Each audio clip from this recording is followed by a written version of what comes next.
Hi.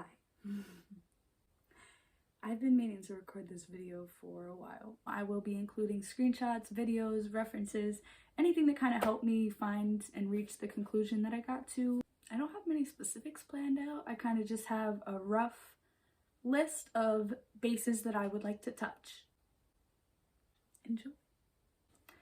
The phone that I'm recording with is on Do Not Disturb, so let's hope we don't get disturbed. And if y'all hear me squeaking around, it's because I'm on this very old chair. I don't know if y'all can really see it. The whole point of me recording this video is to talk about Montero.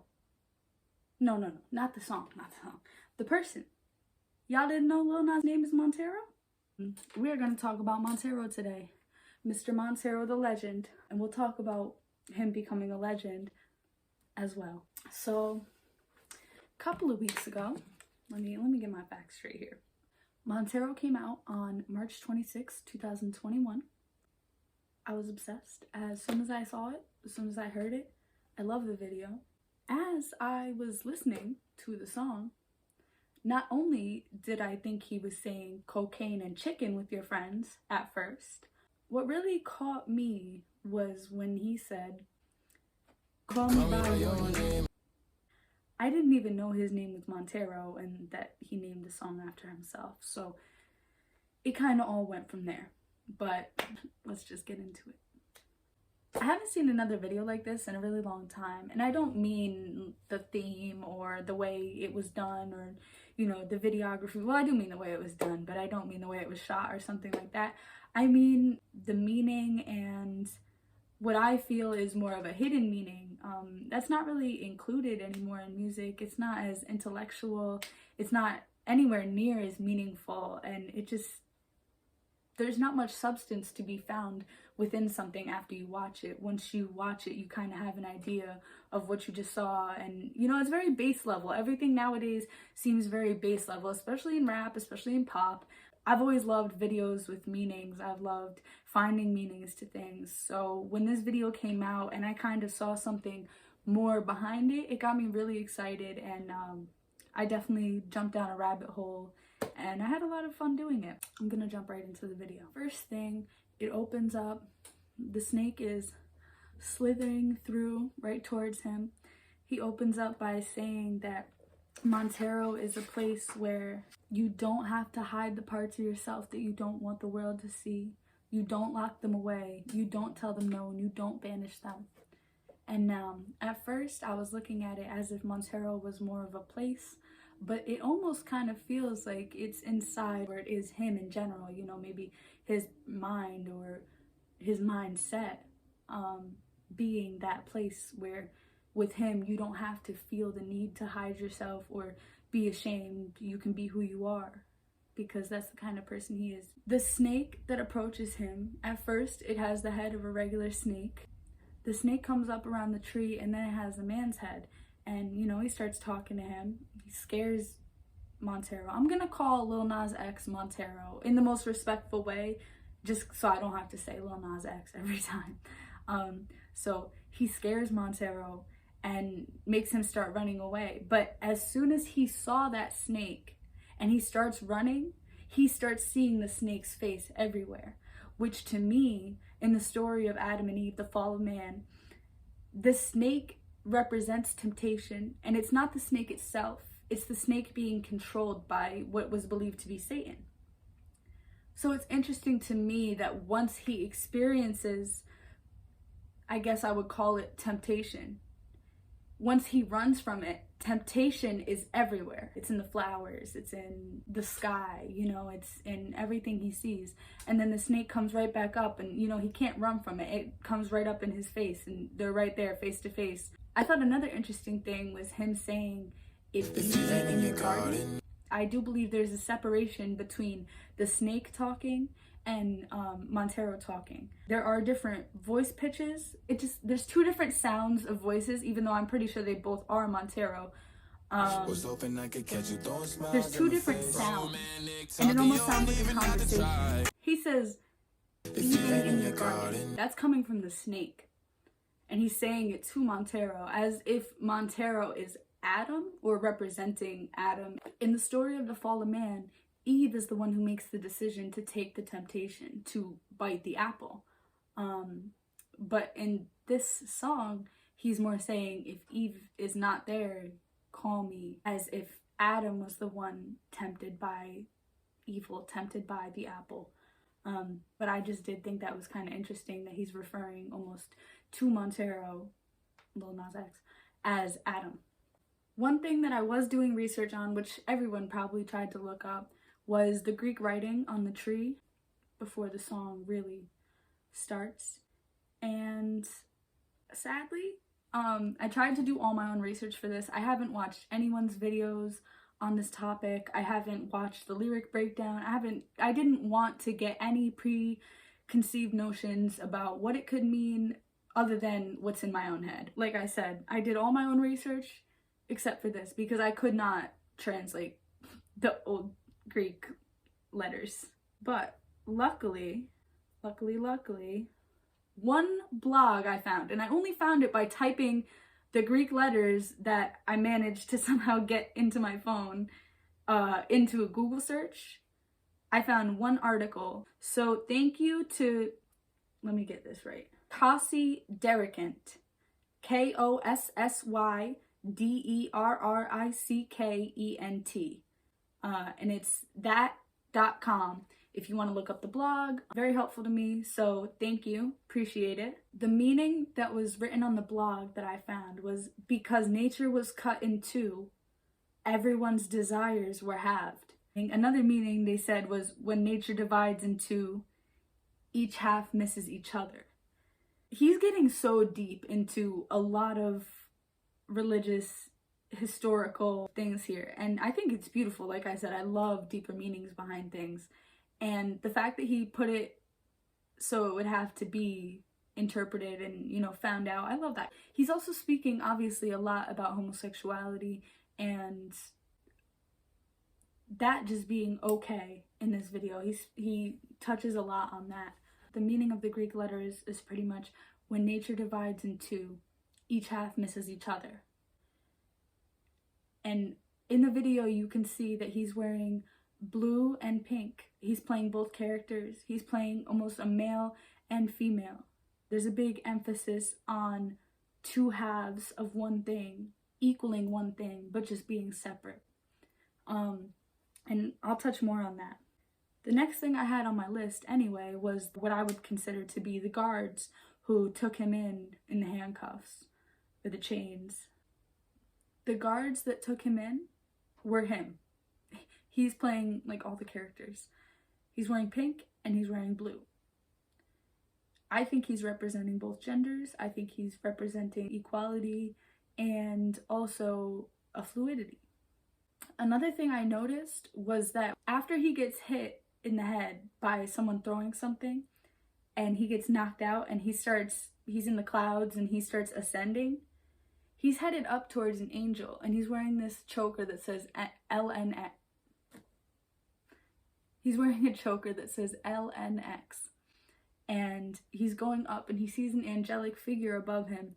And then right as he's getting closer to it and it becomes clearer, his hand touches this pole. Even though he's still ascending, as soon as he touches this pole, his whole everything, outfit, demeanor, hair changes and he starts going down. He starts descending instead. And that's when he starts going down the pole into what would be considered hell. Something about him having the choker representing his name on it right before he falls down into hell and it being gone right after that, it's almost like he is taking on a different persona, or that isn't him. Once he does get down into the underworld, he walks along a long path like a bridge. He goes inside these two doors. There's Satan in his throne there. When he goes to the throne, that's when he starts giving the very controversial lap dance to Satan. And the interesting thing to me in that scene is that while he's doing that dance on him, there's a certain music that starts playing, and I'll clip that here. That music that's playing, it struck a nerve in me because it sounds like snake charming music. it sounds exactly like snake charming music. If I'm not mistaken, it is snake charming music, and I'll play a clip of that as well. See what I mean? If Satan was the one controlling the snake from the very beginning, being the temptation in the garden, wouldn't it make sense that Montero dancing on Satan was him charming the snake? Hence the snake charming music. Meaning that Satan in this video still is representing the snake that he encountered in the very beginning, and the temptation that it represented in the fall of man. Here's where we really get to break down the video, or the meaning, I guess. The word in Hebrew for snake is Nahas, very similar to Nas, if I may say so myself. Snakes for a long time in history represented evil, they've represented good, but it came to a point where they started to represent a dual expression of good and evil. Again, with the duality, with the blue and the pink and the halves missing each other, being one whole and being separated. It's said that there is a race of divine / semi-divine beings that were half snake, half human. They resided in the netherworld or the underworld, hell. There's also a country in Ireland called Nas, Naas, and you know, might not mean anything. It's a country in Ireland. Who cares? Well, the seal of their country is a serpent. Their motto for their country is prudent ou serpent, which is wise as a serpent. I don't know how to speak Latin. I'm sorry, I tried. And there was a group called the Nasenes. I think I'm pronouncing that right. Nassenes, Nasenes. They worshipped snakes. And they were facing persecution from the official church in North Africa. And they sought refuge in Nas, Ireland. They wanted to be as far as possible from the Roman Christian church. Another reason, their usage of the snake as their symbol already. The Nasenes, which is the group of people that seek refuge, they viewed homosexuality as exemplifying their concept of androgyny. They did as they pleased. In one of the retellings I finally found of the story of the fall of man, they mentioned the name of the serpent in the story, and his name was Nas. Naas. Nas the serpent. It says, he has been described as the moist essence of the universe, without which not all of existing things, immortal or moral, animate or inanimate, can hold together. Furthermore, all things are subject to him, and he is good, and has all things in him, so that he distributes beauty and bloom to all that exist according to each one's nature and peculiarity, as though permeating all.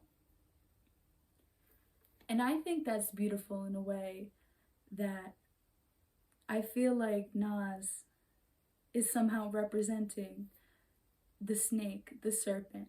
He's showing that he can accommodate to all different kinds of people, different music tastes, different walks of life, that he can relate and that he can make an impact. And I think the snake represents him more than the snake itself. The Nasenes, I think I'm pronouncing that right, please forgive me. They said that they believed the real man was male and female and devoid of sex, meaning didn't have a gender. I did look into if there was any listed reasoning as to why Lil Nas X, Montero, claimed that he chose the name he did for himself. And all I could find was that he allegedly claimed that he included Lil because it was popular among rappers. He chose X to represent the number of years he thought it would take for him to reach legend status. And if you don't know, X in Roman numerals is 10. So he's saying that he thought 10 years, that's what it would take him to reach a legend status. No mention of why he chose the name Nas, though. One more thing I do want to mention is there's something called the LXX, a Greek writing translated from the Hebrew Old Testament called the Septuagint LXX. And LXX means 70. The reason they call it that is because traditionally it took 70 people to translate. And another thing I want to mention, going back to the snake charming, is that the snake charmer can be seen as taking control of the snake and personifying evil or the devil or Satan, making the charmer the hero and the snake the villain. Meaning that if he were the charmer in that situation, he would be the hero. And the last thing I want to touch on, I feel like I've said that already, is the bronze serpent. For anyone who may not know about the bronze serpent, I didn't. It is said that the Nehushtan, Nehushtan, was the derogatory term given to the bronze serpent on a pole, which God told Moses to erect in order to protect the Israelites who were bitten by snakes that God sent in order to teach them a lesson for speaking ill on him and Moses' name. He told Moses to erect a statue in order to not reverse that suffering, but to make it more bearable for the people affected by it. He said to protect them from the fiery serpents. Now, if you remember in the beginning of the Lil Nas X video, the snake is literally slithering and he has fire within him. It's like Nehushtan comes from either snake or brass, thus meaning the great serpent or the great brass. I personally like to think it means the great brass serpent. And like I said, the statue did not remove people's suffering, it enabled them to survive it. And in a beautiful way for me, that's what music does. It doesn't take away the pain, but it helps you deal with it because it makes you happy. And Lil Nas X, by giving meaning to a music video, by me feeling like this whole thing has a deeper meaning, it has made me happy. It's made me go through and do pages worth of research on things that I never would have known for any other reason. And to me, that's the most beautiful thing you could do, is take someone out of the situation they're in, put them somewhere else that they'll thrive, and have never even interacted with them in person, one-on-one, personally, anything. Music is powerful. Artists are powerful. And I think they need to recognize the power that they have a little bit more, because so many great things could be done with it that aren't. But I do look forward to the possibilities. Another similar thing was Nahusha, a king of the Aliyah dynasty. They called him the Fearless One. He became arrogant after becoming king and was removed from his post. He incurred his curse soon after. He was hiding when a man who was trying to seduce his wife said, "Come out, you snake," and Nahusha fell from his hiding spot in the form of a serpent. I think it's crazy that all these names are so similar and there's so many associations with snakes and such. My final conclusion, the reason that I went down this path, and I was saying, music and artists give people the ability to overcome things.